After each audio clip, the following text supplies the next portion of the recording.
एक दिन दोपहर के समय महर्षि वाल्मीकि तमसा नदी के किनारे प्रकृति की सुंदरता का आनंद ले रहे थे। वसंत की सुहावनी ऋतु थी। वन, पर्वत सब हरे भरे थे।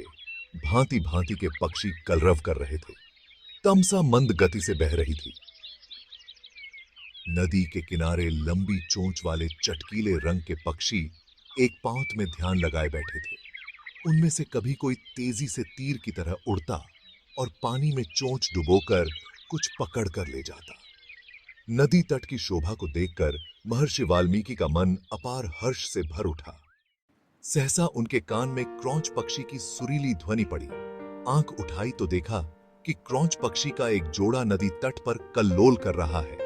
कभी चोंच से चोंच मिलाते, कभी गर्दन लपेटते और फिर पास आकर खेलने लगते। महर्षि वाल्मीकि को ये क्रौंच बड़े प्यारे लग रहे थे। इतने में नर क्रौंच को निषाद का तीर कहीं से आकर लगा और वह गिरकर छटपटाने लगा। उसकी यह दशा देखकर क्रौंची बड़े करुण स्वर में रोने लगी। यह देखकर ऋषि का हृदय करुणा से भर गया। वे शोक सागर में डूब गए। उनके हृदय की करुणा, मां निषाद प्रतिष्ठा त्वं गमः शाश्वती समा यत् क्रौंच मिथुनादेकं वधी काम मोहितम श्लोक के रूप में फूट पड़ी, जिसका अर्थ होता है, हे निषाद, तुझे कभी भी शांति न मिले क्योंकि तुमने काम मोहित क्रौंच के जोड़े में से एक की बिना किसी अपराध के हत्या कर दी है। स्थिर चित्त होने पर वाल्मीकि का ध्यान श्लोक के अर्थ पर गया। अर्थ बोध से उनको बड़ा दुहक हुआ। वे सोचने लगे कि मैं व्यर्थ ही निषाद को इतना कठोर शाप दे दिया। इसी चिंता में मग्न वे चले जा रहे थे कि उन्हें याद आया, एक बार नारद से उन्होंने पूछा था, हे देवर्षि, मुझे एक ऐसे पुरुष का नाम बताइए जो गुणवान, बलवान और धर्मात्मा हो।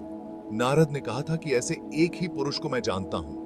वे इक्ष्वाकु वंश के राजा दशरथ के पुत्र राम हैं। एक दिन वाल्मीकि जब ध्यान में बैठे हुए मां निषाद गुनगुना रहे थे, ब्रह्मा ने उनको दर्शन दिए। ब्रह्मा जी बोले, ऋषिवर, मेरी इच्छा से यह वाणी अनायास आपके मुंह से निकली है और श्लोक के रूप में इसलिए निकली है कि आप अनुष्टुप छंदों में राम के संपूर्ण चरित्र का वर्णन कीजिए। राम की कथा संक्षेप में आप नारद से सुन ही चुके हैं। मेरे आशीर्वाद से सब वृत्तांत आपकी आंखों के सामने आ जाएगा। जो आगे होगा वह भी दिखाई पड़ेगा। अतः जो आप लिखेंगे वह यथार्थ और सत्य होगा। आपकी लिखी हुई रामायण इस लोक में अमर हो जाएगी। वाल्मीकि श्लोकों में राम के चरित्र का वर्णन करने लगे। उनके सामने राम, लक्ष्मण, सीता, दशरथ और दशरथ की रानियों का हंसना, बोलना, चलना फिरना प्रत्यक्ष हो गया और वे बिना रुके रामायण की कथा लिखते रहे। 24,000 श्लोकों में उन्होंने पूरी रामायण लिख डाली।